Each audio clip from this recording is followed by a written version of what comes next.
Have you ever noticed that the dirtiest looking ponds seem to have the most life in them? Tadpoles everywhere, insects buzzing about, birds, turtles and fish cruising everywhere, plants growing wild, while the crystal clear ponds or rivers seem to have less life. So what's actually going on here? In this video, I'll explain what's really happening when a pond shifts from being low nutrient to high nutrient, and how that affects water clarity, plant growth, algae, and the overall pond health. I'll also explain why most people want to avoid high nutrients in a backyard pond, and how I design my pond systems to keep things balanced long term.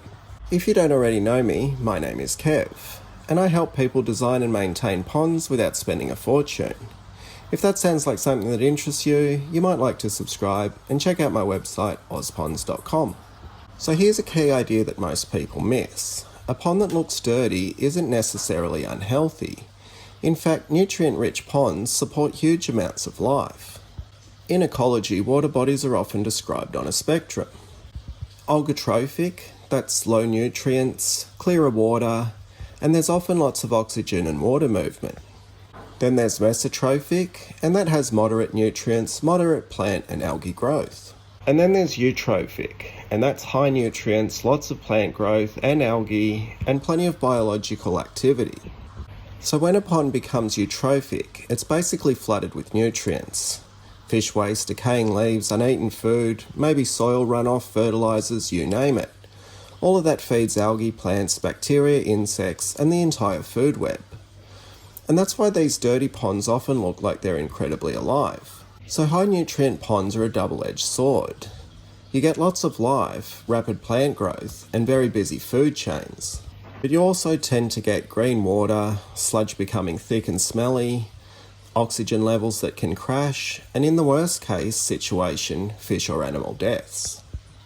In natural wetlands and floodplains, eutrophic systems can be stable because they're huge and constantly exchanging water.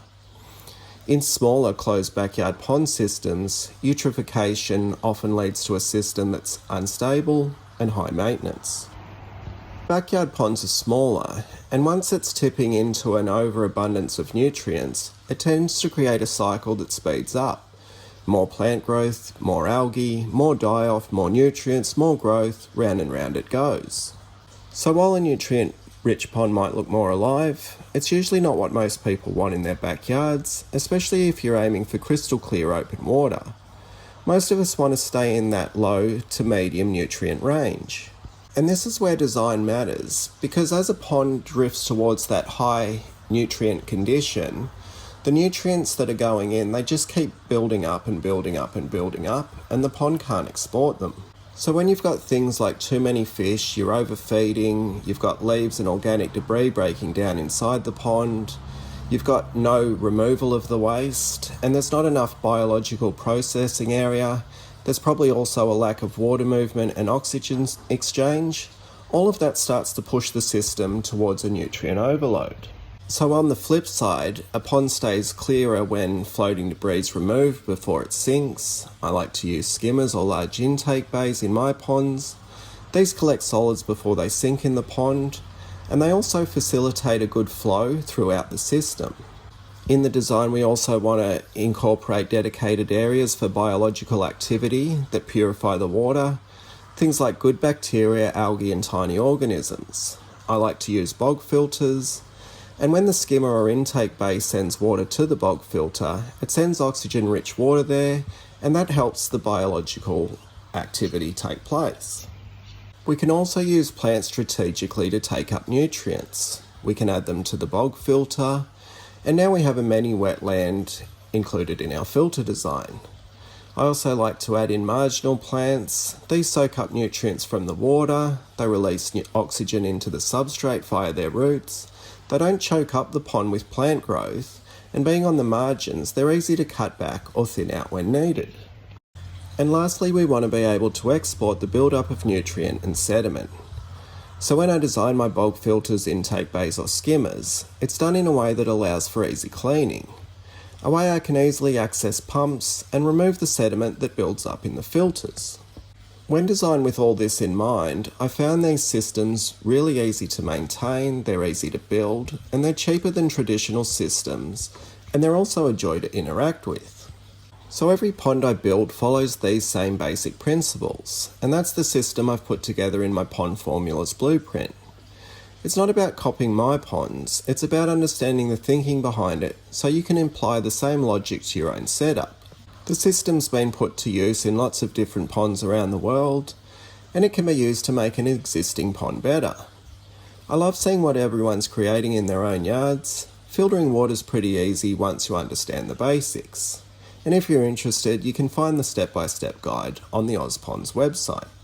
So if you are dealing with green water, sludge build-up, or just a stagnant mess, here are some practical steps that you can take to start to fix it. First, look at reducing the nutrient load. Overfeeding, too many plants dying inside the pond, ponds with green water, or lots of algae. They have plenty of nutrient and plenty of microscopic life, and that's feeding the food chain, so you don't need to add food. Adding more water movement and circulating the water with a purpose will certainly help. Oxygen in water improves bacterial activity, and that means the bacteria can be more active in breaking down waste, and that's all waste from fish poo to plant matter. Even just having aerators, fountains or waterfalls, anything that agitates or splashes on the water helps add oxygen into it. And by circulating the water with a purpose, you can help export material before it sinks in the pond. Think the bog filter skimmer combo, creating a circulation loop that helps agitate the water and export nutrients. And then you want to use plants wisely, especially on the margins and in bog filters or streams. You need to remove excess plant growth. Don't let it die and decompose inside the pond. And sometimes you might want a pond that is high in nutrient. You might want lots of fish, or especially if you want to breed fish, you want a water body with lots of plant cover and abundance of bugs and waterborne microorganisms that feed them. I do have a few ponds that are thick with plants and lots of fish for this purpose. With ponds, like so many things in life, it's about being clear with what you want to achieve and then designing a system that achieves your goals. And if you want to dive deeper into how filtration and flow help control nutrients in a pond, I've got a video that breaks down bog filters in intake bays, and you can check out Ozponds' website or watch the video that pops up next on your screen. I hope this was helpful. Thanks for watching. See ya.